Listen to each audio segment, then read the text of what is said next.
بسم اللہ الرحمن الرحیم، میرا نام محمد عبداللہ اور آپ دیکھ رہے ہیں ہمارا یوٹیوب چینل۔ خواتین حضرات، عمران ریاض خان صاحب کہاں ہیں اور ان کو کس نے گرفتار کیا اور ابھی تک ان کا کوئی اتا پتہ، کوئی خبر کیوں نہیں پہنچ سکی، اس کے بارے میں آج ہم گفتگو کریں گے۔ کسی نے مختلف قسم کی خبریں سوشل میڈیا پہ گردش کر رہی ہیں، کوئی کہتا ہے ان پہ تشدد ہوا، کوئی کہتا ہے کہ ان کو اتنا ٹارچر کیا گیا کہ وہ ابھی کوما میں ہیں، کسی نے تو یہاں تک کہا کہ وہ شاید پاکستان سے باہر ہیں، یعنی دبئی میں کہیں دیکھے گئے ہیں، اور یہ خبر بھی لوگوں نے تو یہاں تک کہا ہے کہ شاید وہ زندہ نہیں رہے، لیکن وہ کہاں ہیں اور ان کو کیوں گرفتار کیا گیا اور یہ ساری کہانی کہاں سے شروع ہوتی ہے۔ تو خواتین حضرات، عمران ریاض خان صاحب کو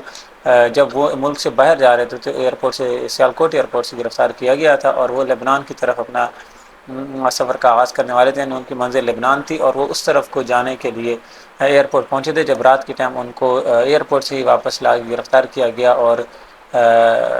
سیالکوٹ کی ایک پولیس اسٹیشن میں، جیل میں ان کو رکھا گیا۔ وہاں سے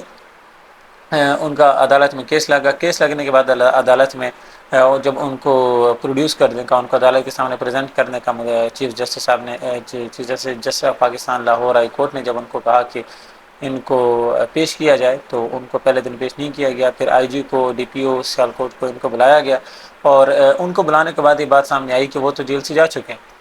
پولیس کا پہلا موقف جو عمران ریاض خان صاحب کے کیس میں سامنے آیا تھا وہ یہ تھا کہ وہ جیل سے جا چکے ہیں اور اب ہمیں ان کے بارے میں کوئی معلوم نہیں ہے، ان کے بارے میں کوئی معلومات نہیں۔ پھر چیف جسٹس صاحب نے ان کی جیل سے رہائی کی، ان کو جیل سے آزاد کرنے کی جو سی سی ٹی وی فوٹیج ہے اس کو منگوایا۔ جب وہ فوٹیج منگوائی گئی اور اس کو کورٹ میں چلایا گیا تو اس سے یہ واضح ہوا کہ عمران ریاض خان صاحب واقعی ہی جیل سے رہا ہو چکے ہیں، لیکن جیل سے رہا ہوتے ہی 3 نقاب پوشوں نے ان کو ایک گاڑی میں بٹھایا اور اپنے ساتھ لے گئے۔ 3 لوگ تھے جو کہ جن کے فیس ڈھانپے ہوئے تھے، کسی نے ماسک لگا کے، کسی نے کوئی کپڑا باندھ کے، لیکن جس بھی طریقے سے ان کے فیس ڈھانپے گئے تھے اور ان کو وہاں سے لے جایا گیا۔ اس دن کے بعد سے عمران خان صاحب نہ کسی سی سی ٹی وی فوٹیج میں آئے ہیں، نہ کسی سیکورٹی کیمرہ میں آئے ہیں، نہ کسی نیوز والے کے ہاتھ لگے، نہ کسی صحافی کو کوئی خبر ملی ان کا، یہاں تک کہ ابھی کوئی تصویر، ویڈیو یا آواز کسی نے نہ دیکھی نہ سنی۔ تو وہ کہاں ہیں اس کے بارے میں ان کی فیملی اور ان کے جو بھی قریبی رشتہ دار ہیں ان کو، وہ بھی بڑے پریشانی میں مبتلا ہیں اور وہ ان کا کوئی اتا پتہ نہیں چل رہا ہے۔ یہاں تک خبریں گردش میں آئی ہیں کہ پہلے کہا گیا تھا کہ وہ کوما میں ہیں، ان پہ اتنا ٹارچر کیا گیا کہ وہ کوما میں چلے گئے ہیں، پھر ان کو کہا گیا کہ ان کو تشدد کیا گیا، پھر 1-2 دفعہ تو یہ کہنے کو آیا کہ شاید he is not even alive, that is why he has not been presented in front of court. But ابھی ریسنٹلی جب دوبارہ ان کی عدالت میں سماعت ہوئی اور ان کے میاں علی اشفاق صاحب کی ٹیم جو ان کے وکیل ہیں وہ عدالت میں گئے اور ان کی جو سماعت ہو رہی تھی تو اس میں یہ دیکھا گیا کہ عدالت نے جو سی سی ٹی وی فوٹیج جو ان کے جانے کی، جیل سے رہا ہونے کی، جو وہاں پہ بند کروائی تھی، یعنی جو کلاسیفائی کروائی تھی، وہ وہاں سے چوری ہو گئی، وہ وہاں سے لیک ہو گئی ہے، یا وہ اب عدالت کے سامنے موجود نہیں ہے۔ اس پہ عدالت کافی برہم بھی ہوئی کہ وہ سی سی ٹی وی فوٹیج کہاں پہنچ گئی، اور عدالت نے پولیس کو، آئی ایس آئی اور دوسری جو انٹیلیجنس ایجنسیز ہیں ان کو بھی ان کی مدد لینے کا بھی کہا کہ آپ ان کی مدد سے ان کو ڈھونڈیں۔ پھر ایک ٹائم پہ تو جو پاکستان کے پنجاب کے آئی جی پولیس ہیں انہوں نے یہاں تک کہا کہ عمران ریاض خان صاحب کو مسنگ پرسنز میں ڈالا جائے۔ مسنگ پرسنز کی لسٹ میں ڈالنے کا مطلب یہ ہے کہ اب ان کا کیس جو ہے وہ ایک سائڈ پر ہو جاتا اگر ڈالا جاتا تو، اور ان کے پروڈیوس ہونے کا یا ان کے ملنے کا انتظار کیا جاتا ہے۔ وہ کب ملتے، سال بعد، 2 سال بعد، 3 سال بعد، یا شاید نہ بھی ملتے۔ جیسے بہت سارے مسنگ پرسنز کبھی اپنے گھروں کو واپس نہیں آتے، کسی کی موت ہو جاتی ہے اور کوئی آتا ہی نہیں، اس کا پتہ ہی نہیں معلوم ہوتا۔ خیر، اس پہ تو سینئر جو وکلاء ہیں، خاص طور پر اظہر صدیق صاحب، انہوں نے بڑا کوئک ریئیکشن اور بڑا سخت اس پہ ریئیکشن دیا تھا کہ یہ تو ہو نہیں سکتا کہ آپ عمران ریاض خان جیسے بڑے صحافی کو مسنگ پرسن کی لسٹ میں ڈالیں۔ لیکن اب سوموار تک ان کی جو کیس کی سماعت ہے اس کو ملتوی کیا گیا ہے۔ لیکن دیکھیں جو بھی ہے، اب ہمارا میں جسٹ اپنا انالیسس پہ کرنا چاہتا ہوں۔ سٹوری تو یہ تھی کہ ان کو کیسے گرفتار کیا گیا اور اب ان کی کیا صورتحال ہے۔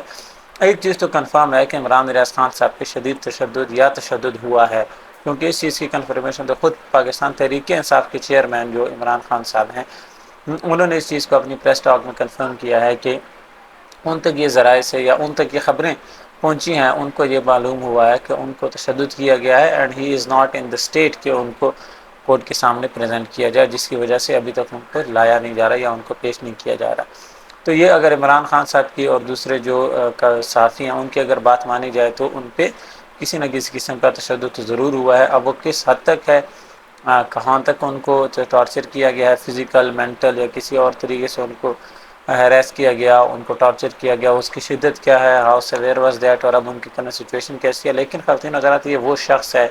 عمران ریاض خان صاحب جنہوں نے پاکستان میں 2020 کے بعد پاکستانی میڈیا کو ریولوشنرائز کرنے میں یا اس میڈیا کی ڈائمنشن کو چینج کرنے میں سب سے بڑا رول پلے کیا. یہ وہ شخص ہے جس نے صحافیوں کو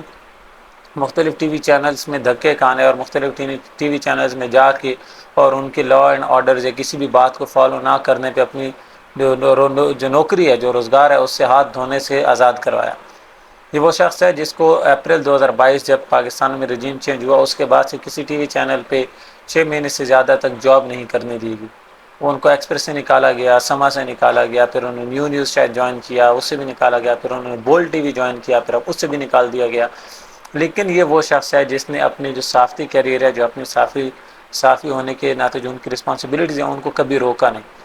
پوری پاکستانی جو مین اسٹریم میڈیا ہے اس سے زیادہ سنے جانے والا شخص یہ عمران ریاض خان ہے، جس کو کروڑوں کی تعداد میں لوگ روزانہ سنتے ہیں آن ہز یوٹیوب چینل. اور وہ اپنی یوٹیوب چینل اور ٹویٹر پروفائل سے ہی کمیونیکیٹ کرتا ہے لوگوں کے ساتھ، اور یہ بات لوگوں کو پسند نہیں آ رہی، یا جنہوں نے اس کو اٹھایا ہے ان کو پسند نہیں آ رہی. یہ وہ شخص ہے جس نے پاکستانیوں کے لیے، پاکستان کے لیے، پاکستانی حکومتوں کے لیے، پاکستان آرمی کے لیے، پاکستانی ایجنسیز کے لیے سب سے زیادہ آواز اٹھائی. یہ وہ شخص ہے جس نے انڈین میڈیا کو اور ان کے خاص طور پہ جو میجر گورو آریہ ہیں جو پاکستانی ملٹری کے خلاف اکثر پروپیگنڈا اور زہر اگلتے رہتے ہیں، ان کو کاؤنٹر اٹیک کیا، جنہیں 5th جنریشن وار میں پاکستان کو ریپرزینٹ کیا. یہ وہ شخص ہے جس نے سیلاب کی صورتحال میں، جب سیلاب آیا پاکستان میں تو بڑی بڑی فاؤنڈیشنز اتنی خدمت نہیں کر سکیں، اور بڑے بڑے بزنس مین، بڑے بڑے سیاستدان، بڑے بڑے ججز، جرنیل، وکلاء، ڈاکٹرز، کرکٹرز یہ اتنے کام نہیں کر سکے جتنا اس ایک صحافی نے کیا. بڑے بڑے صحافی وہ کام نہیں کر سکے جو اس ایک صحافی نے کیا.